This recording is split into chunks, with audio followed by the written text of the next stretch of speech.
So I'm here right now with the California Air National Guard recruiter. His name is Andre Acosta. Andre, why don't you tell us a little bit about yourself? I'm originally from Southern California, been in the Air Force overall for almost 18 years, but it's been a great ride so far. 18 years has flown by, and my first 13 years in active duty, and then I transitioned into the Guard. So I've been in the Guard almost 5 years.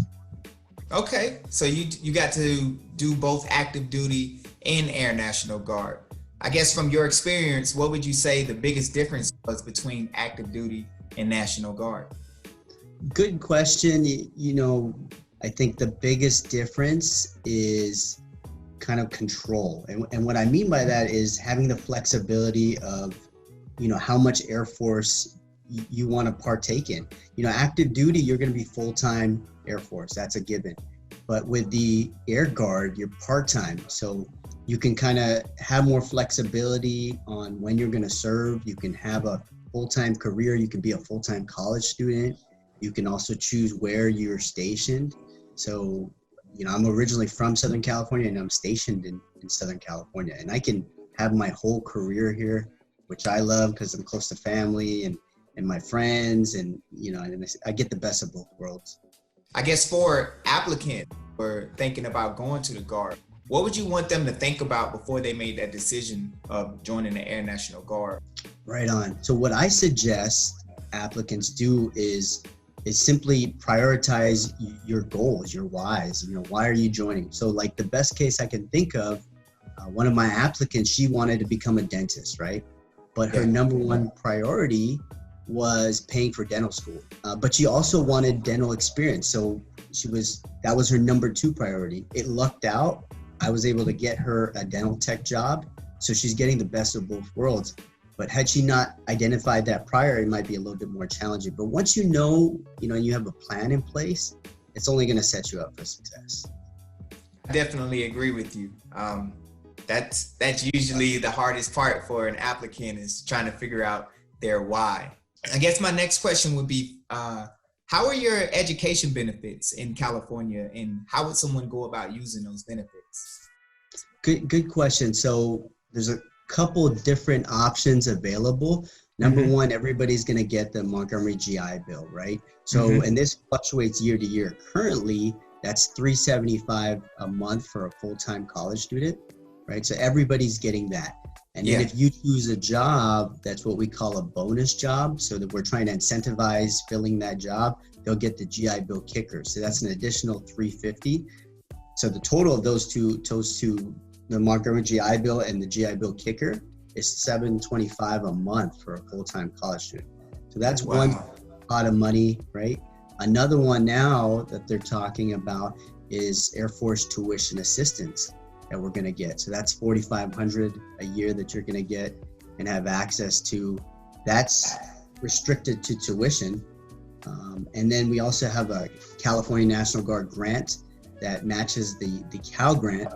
So depending on the type of school you go to, so if you go to California State University, like a CSUN or a CSU Channel Islands, that's about $5,000 a year. If you went to UCLA, like let's say you're a big Bruins fan, we can give $12,000 a year. For private school, it's $9,000. So depending on the price of that private school, that may or may not be enough. The nice thing is a lot of private schools do have yellow ribbon programs where will subsidize the cost. The last two that I mentioned, the grant and the Air Force tuition assistance, that's restricted to tuition. But the nice thing, the Montgomery GI Bill and the kicker, that goes into your bank account. So if you use that all in unison, right, the stuff that's going to your bank account can pay for everything else, like your phone bill, your rent, your food, right, car expenses, and so on and so forth. Another thing that I like to identify that most applicants don't think about is, you need time to go to college, right? College isn't easy. So it's nice with the Guard, you have time because you're only serving part-time. You still get all that money, but you have the time to be a full-time college student. I guess my next question would be, how do you know when you come to a California Guard recruiter, how do you know where your duty location is going to be for you to work at? Yeah, so For us in particular in California, you know, I can recruit to any of the different wings. We have 8 different locations that somebody can be assigned at, but really it's going to be up to the applicant. And that's the awesome part about it. Like, I'm stationed 45 minutes from where I grew up. So I'm never going to miss, you know, a Thanksgiving, a birthday, or a holiday, unless I choose to, you know. Maybe there's like an aunt that I don't want to see or something like that. But no, you choose where you're going to be stationed at, depending on that job availability. Of course, it has to be that job at that location, because not every location kind of has a different focus, a different mission. But, you know, we'll be able to explain all that. And the nice thing is you have those choices, you know, because I think, you know, one of the biggest challenges for active duty is the constant moving. You know, you might love a location, you got to move, you know, and you're like, I didn't want to move. I got all my friends now. The guard, you know, you can have a whole career, or you can move as the opportunities come available. That's pretty dope, man. Next question. What would you say your job process is like? How an applicant goes about getting their job? So much like any other Air Force component, first you're going to take the entrance exam. That's our ASVAB. So the more jobs, the higher you score, the more jobs that you're going to have at your you know, to pick from. And then afterwards, we're going to send you to a MEPS for a physical, which is a medical examination. So upon the completion of your entrance exam, which is the ASVAB, and then our medical examination, which is the MEPS physical, then we can sit down and go through all the different jobs we have available. You know, another huge luxury that I wish I had when I joined active duty, that you can get a base tour. So that's huge. Like for an applicant, like once you're fully qualified, we can take you to the base and you can literally walk around the different sections you're interested in, you know, and get a tour. You can talk to, you know, the other members, say, what's it like? What's it really like here? You know, what do you love about this job? Things like that. You can meet your future bosses. And then at the end of that, you know, after, you know, a couple different spots that you toured, you make your decision based on that. That is huge, man. That's pretty cool. I always heard that you guys could give those tours. That's pretty cool hearing it. My next question is, do you guys have aptitude areas? You know how in active duty you have the aptitude area, you go to basic training, you don't know your job until you get there. Does the Guard have anything like that? That's a great question. So when you say aptitude areas, you're talking about like open general? Like an open contract, yep. So we don't in the Guard. We're very precise and specific. When you get selected for when you choose that job, we give you a position number, which is your exact slot. So you've locked that in. Another question, does your Guard base have every job that the active duty has, or are the jobs limited on that base? For our particular base, for the enlisted side, we have 80 different jobs. So each base is going to have a different combination of jobs. One big distinction I can recall is if a base has a runway, then you get the full spectrum of different job options. So that's key. So our base has a runway.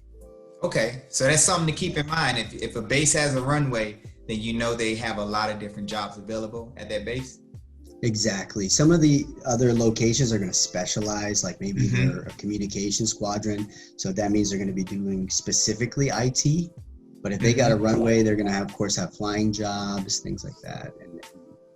And how often do you guys work? Are you guys working kind of similar to the reserve, that 2 days a month and 2 weeks a year? You got 1 weekend a month, 2 weeks a year. So yes, similar format. It might be a different weekend. But the nice thing is that 1 weekend a month, which we call drill, you know, it's forecasted. So you'll have a calendar. It's not going to be unexpected. So you'll know for maybe, let's say, the next 12 months, what that weekend that you have to do drill is. Okay. And that's just the minimum.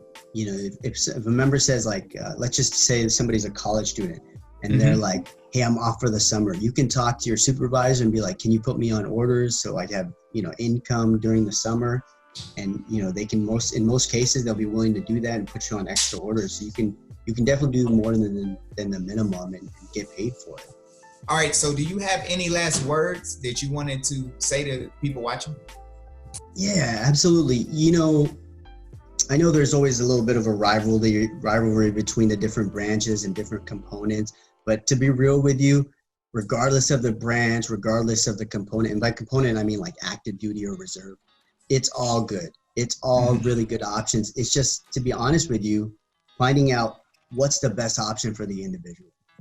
If you're interested in things that are going to be in the ocean, like naval, Air Force may not be the best option for you, right? Because the Navy might have more options, so on and so forth. So by having, maybe a list of what your priorities are, you'll be able to figure out which branch and which component would be the best fit. If you really narrow it down to, let's just say, reserve or guard, that's Air Force Reserve or Air Guard, I think a lot of it might be which base is closest to you.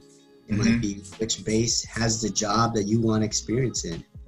If we're talking about money for college, like I mentioned, the Air Guard right now might have more money than the Air Force Reserve. That changes year to year, so it's always good to get a conversation going with your recruiter at that time. But it's really just about that individual figuring out which one is the better fit for them.